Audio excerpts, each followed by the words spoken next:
Hello, my name is Julia Cornegay. I'm the daughter of Lee Cornegay, née Barefoot. She was one of three daughters of Mordecai and Bertha Barefoot. My mom liked to write, and she compiled memories of her family in this book, all stories about the family. She gave this to me years and years ago, and she called it Then and Now. She later on edited it and called it A Whole Lot of Living. And you know, when we died, we put that on her tombstone, A Whole Lot of Living. Anyway, I'd like to read just a couple of stories that she wrote about my grandfather, Mordecai Barefoot. And let's see, he was the father of six living children, 6 sons, okay? And 3 of his sons were teenagers of driving age at the same time, okay? But with only one automobile in the family, things to get to hopping and jumping at the Barefoot home, especially on Saturday nights. Early on, the boys would scream and yell at each other, sometimes even getting into fights over whose turn it was to have the family car. Papa, that was what they called my grandfather, got so frustrated and riled over the never-ending controversy that sometimes he would chain the car to the chainy ball tree. Then nobody got to drive. But by this time in his life, Papa had a routine. After supper, he would sit down with the newspaper in the den in his chair and spend an hour or 2 reading the paper. Okay? His sons knew that he was going to be wrapped up in the state and world news and we'd be distracted during this hour and perhaps a little bit more indulgent. Okay? And through trial and error, and mainly from doing without the car on Saturday nights, the boys learned almost a surefire recipe of getting the car whenever they wanted it. They actually started working together and planning on how to convince their dad to let them have the car. So here's what they did, okay? He knew he would not turn them down as quickly as if they had some of their friends there and if their friends needed a ride home. Okay? So it happened that Everett just happened to have 2 good friends who were happy to help out, and he had 2 other cousins, George and E.T. Johnson. So quite often on Saturday evening, George or E.T. or one of the other family members would go over to Everett's and to the Barefoot house and just get stuck there and have to be dropped off home. Okay? So while this was in the works, James Everett and the other brother, Alston, okay, were taking their baths and getting ready to go out. At least one of them would have already asked for the car and been refused by Mordecai. However, after they got themselves all spruced up and ready to go out, they would go sit in the den with their friends. Okay? They wouldn't say a word to their father about the car. They didn't even look his way. And once in a while, they would talk to each other about things, but unimportant things as, they would never say, "Do you think he's going to give us the car?" No, they were smarter than that. Okay. So, Mordecai really didn't know how to handle this soft sell, okay? And he was used to the screaming and the yelling, okay? So after a few minutes of this unusual silence, he would begin to peek furtively over the top of his newspaper at the 4 to 5 boys gathered in the den, okay? All in their Sunday best and ready to go out, okay? He knew he was being ganged up on, but he didn't know how to say no to these good-looking, well-dressed young men, and well-behaved too. So, after the silence grew on too long, he could stand it no longer, And rather than suffer an ignoble defeat, Mordecai, as a good general of 9 children, knew when to surrender. Okay? So laying down his paper and the pretense of reading, he would demand gruffly, "Where are y'all planning to go?" After receiving a quiet, respectful answer, he followed it by another question. "How long are you going to be gone?" Okay. And as the boys knew that decent places closed at midnight and nice girls had to be home at 11, so their answer was always somewhere a little bit after 11. So during that final act of surrender of the keys, he always had the same admonition. "Don't you boys get in no trouble, and you be back here by 11. You hear?" Of course, the boys never got back at 11, and Papa never mentioned it to them, but he actually really didn't expect them to be back so early. Let's see. What year was that? That was probably, let's see. Now, Mordecai was born in 1886, so that was probably around 1910, Okay. somewhere around there. Let's see here. Okay. Were you going to tell the story about Julia's husband? Let's see about that one. No, I think someone else was going to tell that one. Okay, but it's in here somewhere. Let's see. So today we're celebrating the Barefoot family reunion, and we celebrate back from the times of Jane Mack William Barefoot and Julia Franklin Johnson Barefoot. I'm actually named after Julia Barefoot. My mother admired her grandmother so much, she named me after her. And of course, James Mack was the one that drowned early out drinking and fishing in Hannah Creek. Okay? But they had 6 children, okay? 2 girls, older than Mordecai and Daniel, and 2 girls younger. Okay, so the girls' names were Mackie, Almeida, Canzada, and Viola. These were very unusual names. Okay, and then there was Daniel and Mordecai. Okay, so some of the names were biblical, but the others, the girls' names, were not. So when his father drowned, when James Mack drowned, Mordecai and his brother Daniel, who was 2 years older, they had to drop out of school and go to work on the farm. Okay? At the age of 8, Mordecai was a dirt farmer. Okay? Only a step or 2 above a sharecropper. Okay? And Julia Franklin, his mom, she was out there doing the chores after her husband's death. She'd be out before sunrise, dressed in black, okay? From her bonnet to her brogans, handling the plow behind the mule, and she became a familiar passer sight. And people would see her out there in wet weather with big clods of mud hanging to the hems of her long black skirts.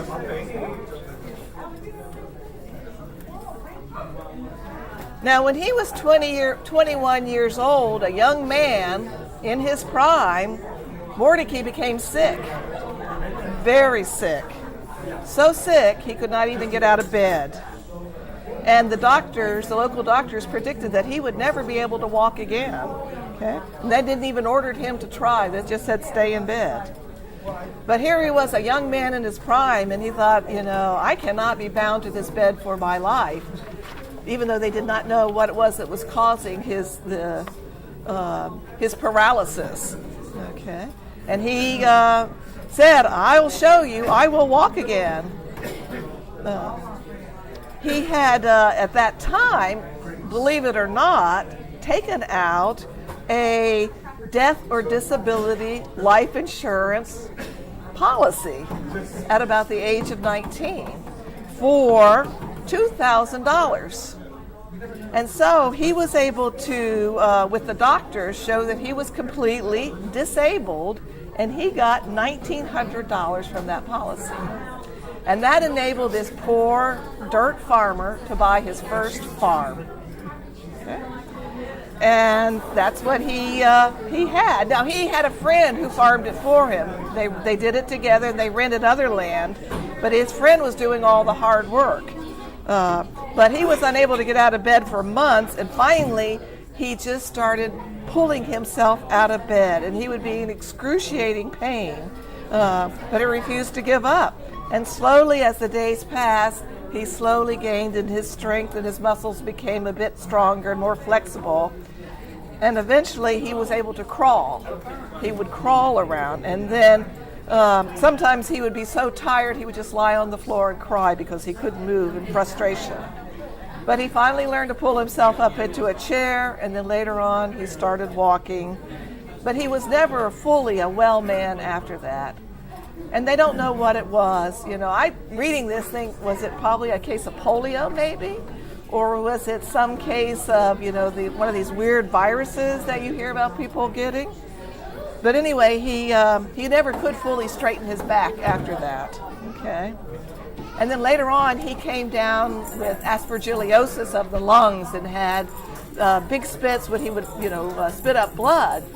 At that time, they didn't know what aspergillosis was, and they thought he had tuberculosis.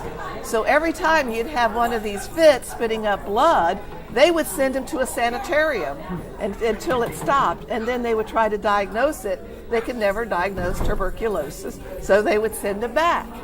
And then he would have another episode, months later, and they would say it's tuberculosis. They'd send him back to the sanitarium. And this went on until finally, who was it? Josephine took him to Duke Hospital, and they found out that what he had was a fungal infection in his lungs that was caused by working around animals and hay and chickens, aspergillosis. And that was what causing that spitting up. It would get to the point where it would just overflow, and then he would spit it all up, and then his lungs would relax again, and then till it became, they filled up again. Anyway, so he was never a very healthy man, and then of course later in his years he had Alzheimer's. But he was 17 or 18 years older than Bertha, and actually Bertha ran away from home to marry him. They didn't want her to marry that old man. But they had 6 children, and they had 9 children. I'm thinking about the other. And they had 9 children, and bought many farms, left all the children farms, and that's why we're here celebrating today. All right.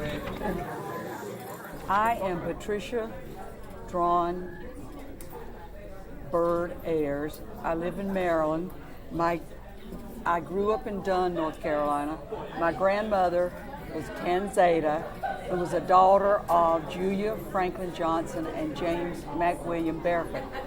My grandmother was born July 1st, 1882 in 4 Oaks, Johnston County, North Carolina.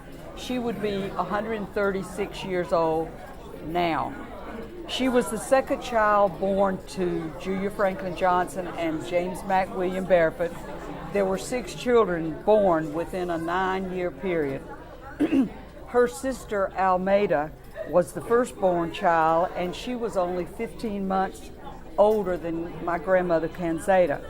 Brother Mordecai was 2 years younger than Kanzada, and they were always real close to each other. The origin of these names, I do not know. Kanzada was only 10 years old when her father died at age 34 in September 1892, leaving her mother with 6 children to raise, from an infant to 11 years old. Her mother never remarried. Probably Kanzada quit school around grade 4 to help her mother with house chores, farming, and raising the younger children. She probably learned how to cook, sew, make lye soap, all of these things from her mother, milk cows, churn milk to make butter, grow vegetables, knew the details of hog killings to have meat for the family, and pick cotton and barn tobacco. She married October 5th, 1905 to Exer Lee, who was born in Johnston County, who already had a farm and a house in Sampson County. These were my grandparents. Kanzada was 23 and Exer was 33. Exer's first wife, they'd only been married a year and a half and had died in childbirth in 1901, and the little baby son died also. So my grandmother later said, it's okay if you marry a man whose wife has already died. Not divorced, but died. So Kanzada and Exer's first child was a daughter, was stillborn in 1906. I guess my grandfather thought, well, I'll never have any children, you know. But they had 4 more children, losing the third child, Ivor, I-V-O-R, at age 2.5 from a leg infection after falling over a broom. In 1918, they were blessed with the birth of twins, a boy, Leland, and a girl, Leyland. Exer finally had his boy. Even though the twins were born during the Spanish flu epidemic of 1918, the twins lived.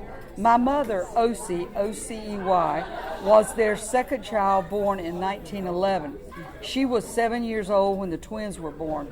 Mother told me that she herself had missed much of her 3rd grade from the 1918 to 19 school year to stay at home and help her mother with the babies.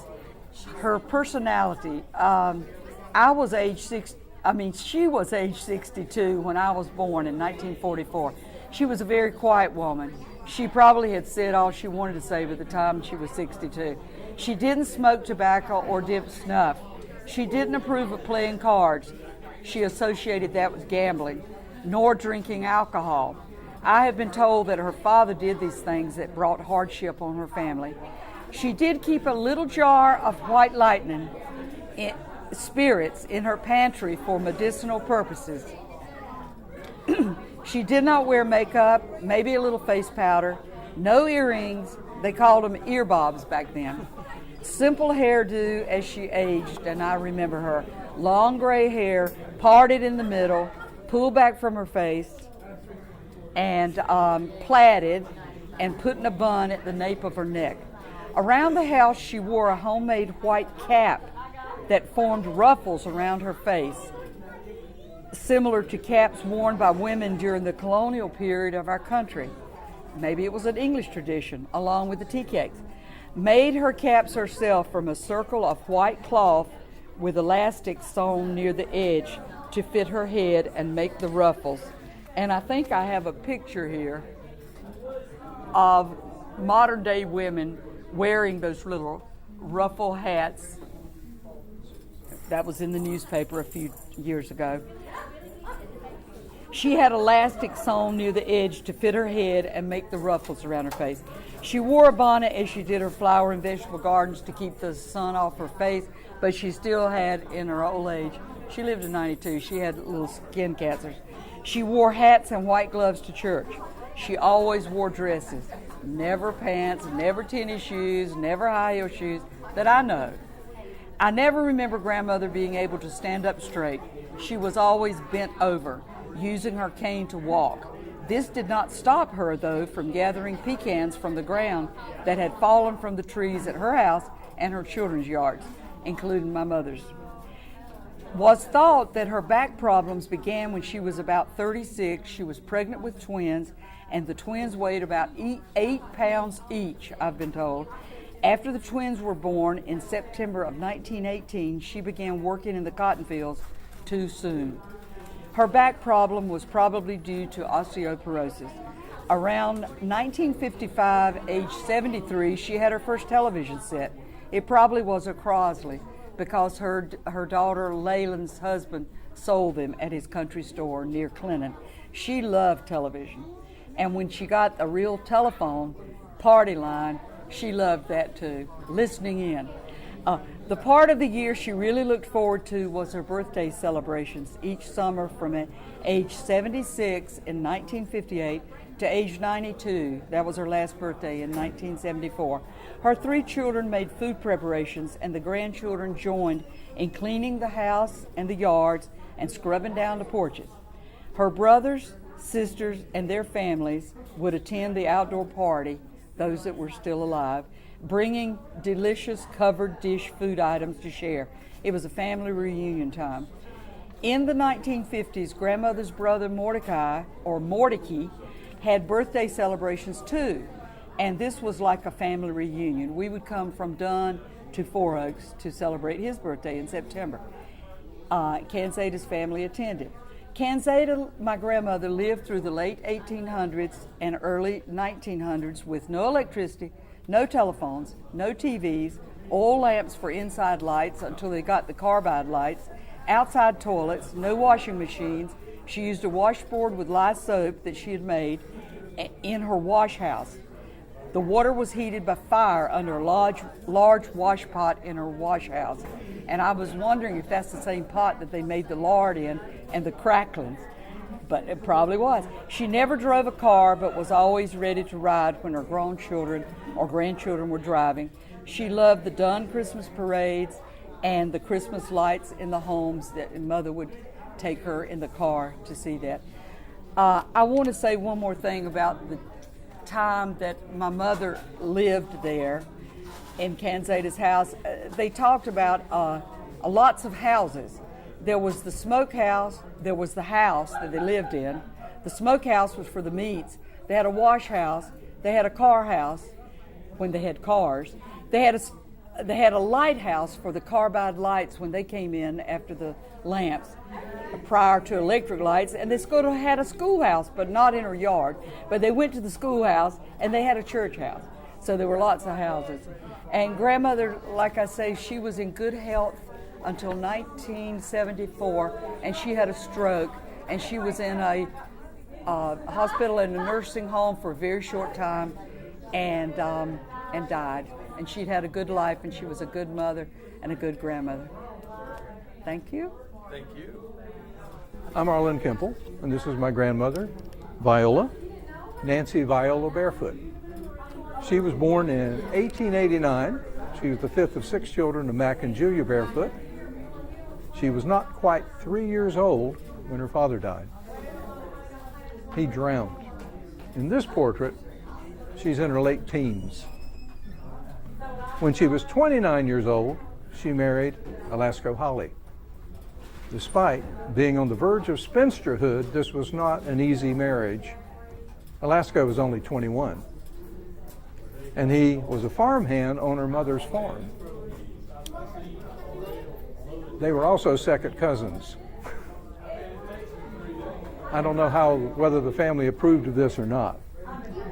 6 weeks before they married, Alasco wrote to Viola, "I shall soon have my house done. Then who do you reckon will go stay with me? I shall see you Saturday night, and I will try to get straight with you all once more." Well, as this is my first time, and I've written more than you want to read, I will close. P.S. I love you dearly, but guess it will be of no use, so bye-bye. 3 weeks before the marriage, Viola wrote to Alasco, "My dear friend, wonder what you will think when you get this. Guess you will think I'm crazy, and I may be for all I know. Guess you thought I gave you a slack answer the other night, but reckon that was the kind you wanted to hear, was it not? But oh my, it was all so sudden, I didn't know what to say. The first time you mentioned it, I did not think you meant what you said, and perhaps you may not now." 3 days later, Alasco replied, "My dearest one, was greatly surprised to be once more remembered by the one I love best. You said you guessed I thought you were crazy for answering so soon. No, I indeed did not, for I was very glad you thought enough of me to answer. I'll see you, and we'll talk over our subject again and perhaps get a better understanding about it." And apparently they did. Viola and Alasco had 3 children: Lola Bell, 10 months after the wedding, Cleveland, 14 months later, and Esther, 16 months after that. The couple thus had a newborn, a 14-month-old and a 2.5-year-old. By all accounts, Viola's mother was not the most willing helper with small children, though she lived just behind the house that Alaska had built for the new family on the Barefoot farm. 11 months after Esther was born, Viola died of pneumonia. She may have been worn down from birthing, but she was only 33 years old. This was 1923. It's likely that pneumonia was the fatal last course of the Spanish flu, which had killed nearly 800,000 people in the United States in 1918 and 1919 and kept coming back year after year for a while. Viola's death left Alaska with 3 children under 4. The oldest, Lolabelle, was a little less than 3.5. Julia helped, but as I said, was reportedly not the most willing helper. Viola's sisters and sisters-in-law undoubtedly helped too. But what Alaska needed was a new mother for the children. 5.5 months after Viola died, he married Mittie Cole, who was 22. Her parents were opposed and they eloped, using a trip to the fair as cover, with Mittie wearing every stitch of clothing she could get under her dress. Cleveland and Esther got a new mother. Lolabelle, by all accounts, got a new rival. 5 years later, they also got a new sister, Pearl. I'm Esther's son, born 26 years after Viola died, but I knew my granny Mittie for 51 years. Well, I'm Don Barefoot, and I am the son of Mordecai T.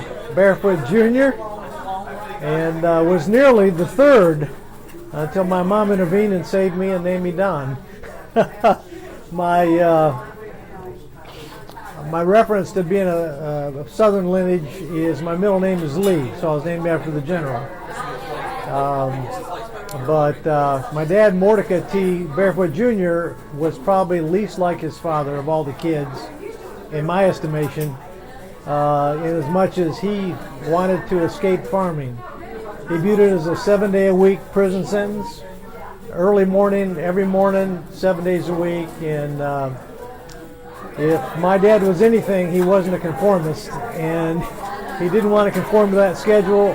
He didn't want to conform to the schoolhouse or the military or whatever organization he was a part of. He was a little bit of a rebel, and so he left as soon as he could, which was age 17, when his mom, who we call Mama, took him to the recruiting station and got him signed up on his 17th birthday to join the Navy.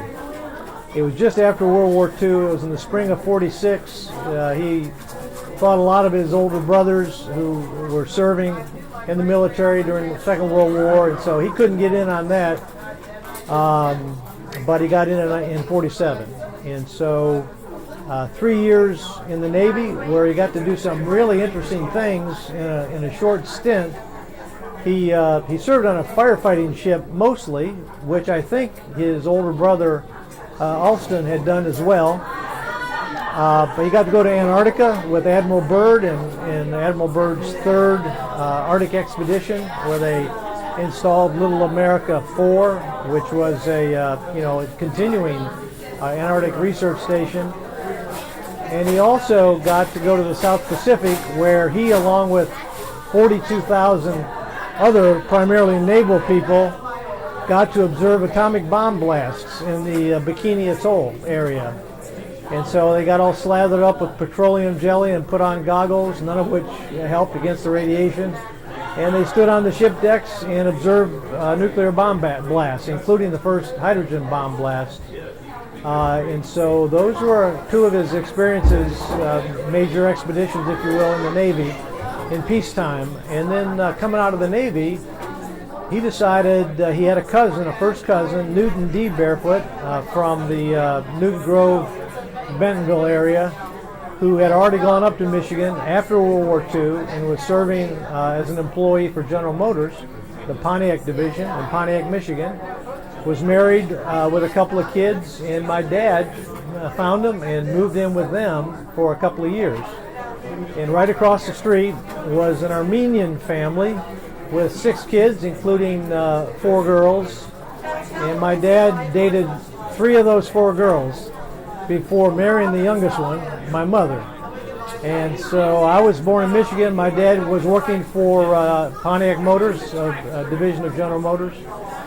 And he spent a total of about 30 years in Michigan. But I can tell you, we came back to Four Oaks in Johnston County often, every summer for tobacco barning season, and not every Christmas, but a lot of Christmases as well. And so I was probably the only kid I knew in Michigan who actually knew all the jobs that a boy could do, barning tobacco. You know, from suckering to picking the leaves to driving the tractor to hanging the sticks up in the curing barn. And my friends used to always say, "What did your dad say?" And my dad, like a lot of Southerners living up in Michigan or the industrial north, he probably exaggerated his East Carolina accent a little bit in order to preserve it. And so he had a lot of friends from North Carolina that were up there as well. So all his card playing buddies and hunting and fishing buddies and all, many of them were from the South. And there's a book recently, a bestseller called Hillbilly Elegy, which describes a Kentuckian's version of that same story. A lot of folks from the Appalachians, coal miners, and folks from the Ozarks made that path up to the industrial heartland. Not as many farmers, but my dad was one who just viewed farming as something to escape. And so he was a pretty good escape artist. He escaped school, even though Mama and Papa put him in a military boarding school at great expense down the road in Bentonville, I think it was. He didn't stick there. He would run away.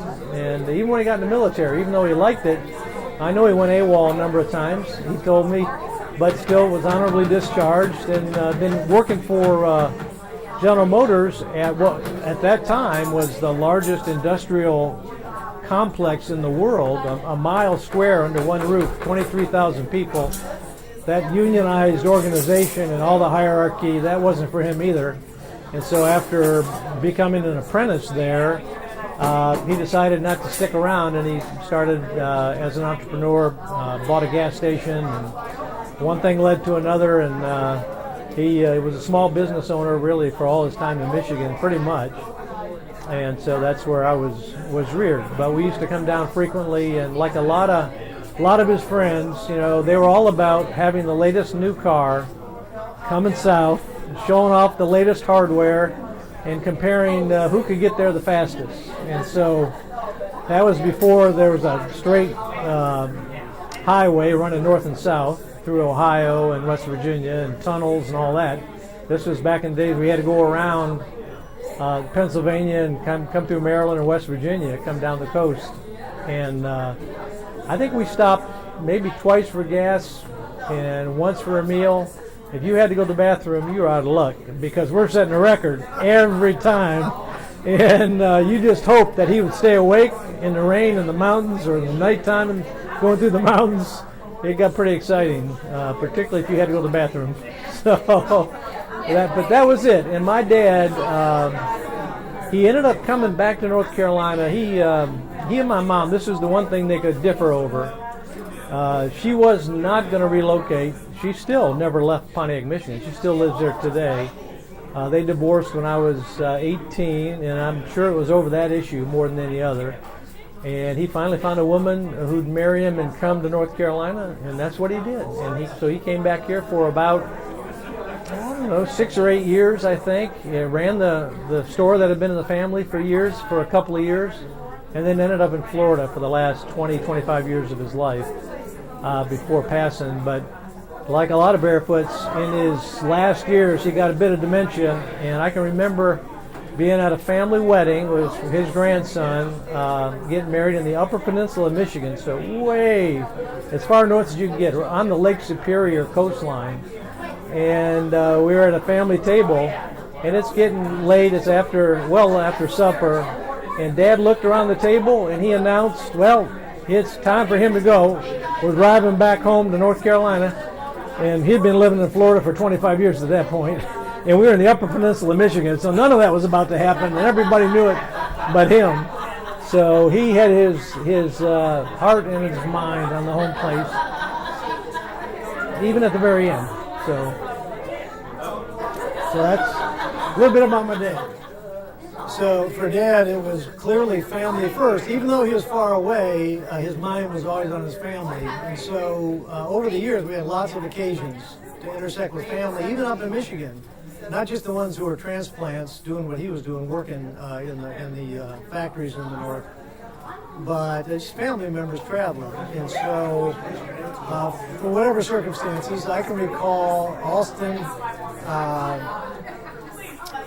I can recall Lawson. I can recall Austin being at our home and staying on a vacation for a week, but I remember Lawson coming up there and actually staying longer than that, and then Lawson Jr. Staying up there, and literally I shared a bed with Lawson Sr. and Jr.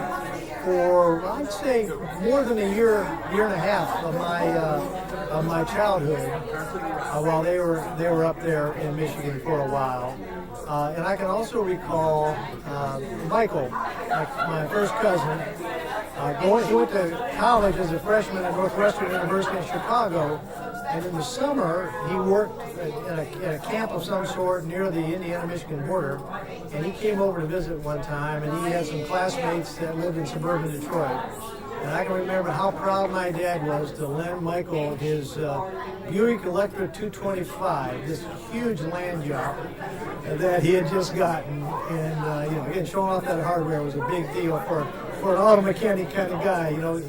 Junior Johnson was his hero. So his heroes included his big brother James, who was my godfather, but also Junior Johnson. And what's ironic about that is Junior Johnson became famous obviously as a NASCAR stock car driver kind of guy, but really as a guy running moonshine in the foothills of North Carolina. And my Uncle James, one of his jobs, he always worked a couple of jobs. He had his farm, but he also worked for the county, busting up stills. And so Dad idolized two guys who were on opposite sides of that war. Only in this part of North Carolina probably could you do that. So, a couple stories. I'm Jim George. I am the son of Josephine Barefoot. She was the oldest daughter after Lawson. I just have a few tidbits about my life. When I was about 8 or 9 years old, I was in at Mama's house, and Lawrence Barefoot and I were playing around, and we got in a little trouble, and Grandma came in and she spanked Lawrence. Well, I was the culprit.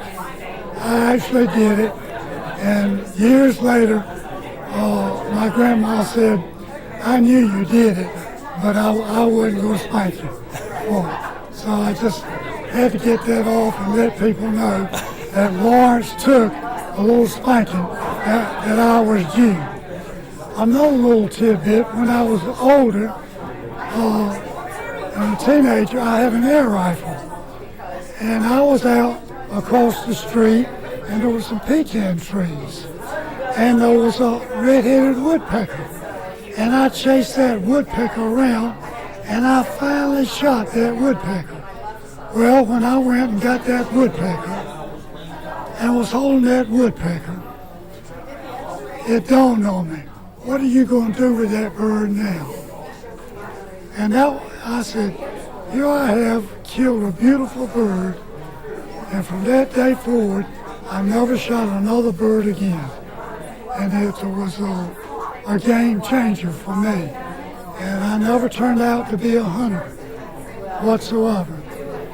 And the third little tidbit was, I would, for the record, just like to clarify that my mother told me when I was a teenager that she was going to Richmond, Virginia to see my father's sailor friend up there, and she would be gone for 3 or 4 days. and I was to stay with somebody. Well, that was just a boyfriend. She was going to have a rendezvous as far as I was concerned. Well, when Rosemary died, and I did not go to the memorial service, everybody came back and was telling me about Rick, Rosemary's son. Well, come to find out, my mother was sort of in charge of looking after Rose and getting her a home place for ladies to stay. And she came back and she never said one word to me. And I never found out about Rick until the family came back. And I was just as surprised, probably more surprised because a lot of family members later knew about it and I didn't. So, Rick, if you ever see this, that's the truth. Thank you. Hi, I'm Rick Reinhardt, and I'm an American mongrel story. I was the You're a story of hope and reconciliation. I was conceived in North Carolina, I believe, and born in Richmond, Virginia. My mom was Rosemary Barefoot, and she put me up for adoption. And I was adopted by a Jewish couple from Richmond, and bar mitzvahed at 13, and did the whole thing. And at some point, I have a wife, Jinx, and three kids. But at some point, I wanted to find more about my roots because I couldn't figure out, as a city boy, why I liked to garden so much. And I really had a knack for it. And I couldn't figure it out because it never made sense. But eventually I did some research and found my birth family and found out I was from a bunch of farmers. You know, it's genetic. I have the farming blood in my background, and my son has picked it up. My son's whole front yard is a garden, and he's built wooden boxes, and he's going to supply the whole family and probably half his block with tomatoes and squash this year. So I met my birth mom, Rose, probably back in the 90s, and after Jinx did some covert espionage to get her phone number, and the internet wasn't around then, so I had to send letters with $1 to the clerk of the court for the counties in North Carolina till I finally hit pay dirt. After about $8 or $10, I got a copy of my mom's birth certificate, and then it started from there. Then we found her phone number, and I had a reunion with her, probably back in the 90s at some point. And then when she passed, this was the weird part because I had to kind of stay hidden in the background. Because that's just the way it used to be, I guess. There was a lot of secrets kept and skeletons in the closet. So eventually, when she passed and some other folks had passed, I was told you should come to the funeral and meet your family. And that's what we did. And a lot of people I met for the first time, I have 2 half-sisters and 2 half-brothers. And I met the brothers, Jeff and Gary, at the funeral.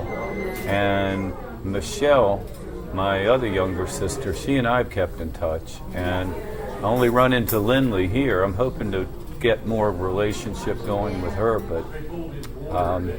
But I've told my adoptive parents know about this, and they're kind of excited about it. I never hid this from them. And they thought it was pretty cool. And I had an adopted younger brother who passed about 5 years ago. And I told him he had no interest in finding out where he came from. But that's it's every stroke, different strokes for different folks. So, and I'm glad to be here, and it's been an awesome family, and I've certainly learned a lot. And the people I've met are really, it's great. And there are a lot of entrepreneurs in this family, and I couldn't figure out where I got that in my blood too. But there's a lot of, people that, had farms or ran businesses, and I guess I'm feeling that, that hasn't left me either. So it's really neat, and I'm trying to learn and grow with the family and get my next generation in so they can figure it out. So it's been wonderful. Tell us about when you first met your mom. Can you describe that conversation? When I first met my mom, she was living in Florida. Sorry. We can edit that out. Yeah, that's good. I got this new phone. I can't even turn it off half the time. All right, well, there. It'll stop in a minute. Yeah, so there. So good. My wife had called and talked to Era Lee, actually, because once we found out where Rose was from, I said, well, the next phase is we got to get her phone number. So one of the things that she did was she covertly found some Barefoots and talked to Era Lee on the phone. I'm probably going back to the late 80s at this point. And then I got her phone number, and then I started calling her. And the first time I got her, I said, you're not going to believe this, but something tells me that you're my birth mom. I said, I was baby boy Barefoot on my birth certificate. Was born in Richmond, Virginia in August 1954. And I've done some research, and I have a feeling you're my birth mom. And she stopped for a second, and she says, no, it's not me. That never happened. You must have the wrong family. Boom. Oh, I did leave her my phone number before she hung up. About 4 days later, I got a phone call on a Friday evening, and she says, Rick, this is Rose. I am your birth mother. She said, I have not been able to sleep for the 4 days since you talked to me. And she said, it's just driven me crazy, and I had to call you. And we're both boo-hooing on the phone. And that was a long conversation in between sobs. But then what we did was I called her about once a week. And we had a meeting in Florida. Chinks and I decided to take a vacation for a week in Florida, so we went down, swam with the manatees, did some fishing, and then we met Rose. And this is the picture from that meeting. And she had told me everything. That was an amazing thing. I mean, when we first met each other, we held each other and hugged and sobbed for 10 minutes before we could talk again. So it was really, truly, that was one of the top 5 things you do in life. That's in there. That's in there somewhere. So it was fabulous. What was your biggest fear, I guess, before you made that call to Rose? What if she said, my biggest fear was she would just reject me or say, I don't want to see you, or, Which is what she did. Which is what she did. And she told me that she felt that she was almost brainwashed. She said, I took a train. She said, my parents had contacted a lawyer, and somehow she took a train by herself to Richmond, went to a home for unwed mothers, had me at Retreat Hospital. And she said, at that point, they kind of brainwashed me. They said, look, we're going to, and I don't think I ever I think she had me, and I think they brought her in one time in case she wanted to change her mind and keep me or something. But she said, they had just said, you'll forget this, you stay here for 5 days, get some rest or whatever, and this will all be over. It's like a bad dream or something.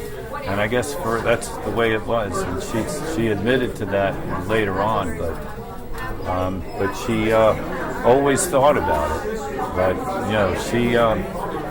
it was hard. And I was in a registry in case she ever signed up for it, but they would have matched us, but she never did. It caught her totally off guard. And unfortunately, we only met once. We talked for a lot, and she told me I had a half sister lived in Richmond, And she gave me everything she gave me her phone number, her address, what she did. She never said don't reach out to her, but she didn't encourage me not to. And then I reached out to her, got a relationship with my other half-sister. And when we broke the news to her, she didn't want anything to do with me anymore. And so I stopped calling. I sent her I got a really poison pen letter from her, which I don't even think I kept it. It just hurt so bad. And but then we did talk occasionally, but she didn't want to see us again. Actually, we had set up a reunion another 2 years later when my kids were little, and she blew me off. I called her and said, we're coming over in 30 minutes, and she says, nope, don't come. So she had remarried and apparently never told. Then she said, I don't want to deal with that right now. So, but she never told any of her other kids, other than Michelle that I had told. So, but that's all right. You know, that things happen. But the rest of the family's really it's been wonderful coming into the Barefoot fold, and I love every one of these people, and it's been really neat and quite an adventure. So, yep, some I'll never forget, and it's like, but I don't know what else to do. My name's Pam Barefoot, and my daddy was Alston Ray Barefoot, and he was one of the children of Mordecai and Bertha Barefoot. I've always been sort of the family photographer. I liked photography since I was a child, and along the way I've been taking pictures of the family, and if somebody sees a picture, I can usually say that I took that picture. I remember taking that picture in 1974 or whatever. I photographed my grandmother Bertha Barefoot's funeral. I photographed a lot of family reunions. I've made a couple of family history DVDs that we've shown at the reunions. I've done a family tree on Ancestry.com, had my DNA done recently, and saw that I am definitely related to several of the people that come to the reunion, which is a good thing. And it's been really enjoyable having that extended family and knowing more about it over the years. Recently I found out that a young woman who played flute at my wedding in 1980 was a third cousin, and I never knew it then. Her grandmother was her great-grandmother was my great-grandmother, who this reunion is named after. They were sisters. So it's just amazing keeping up with people, and there's a lot of distant cousins that come to the reunion, and we always love seeing them every year.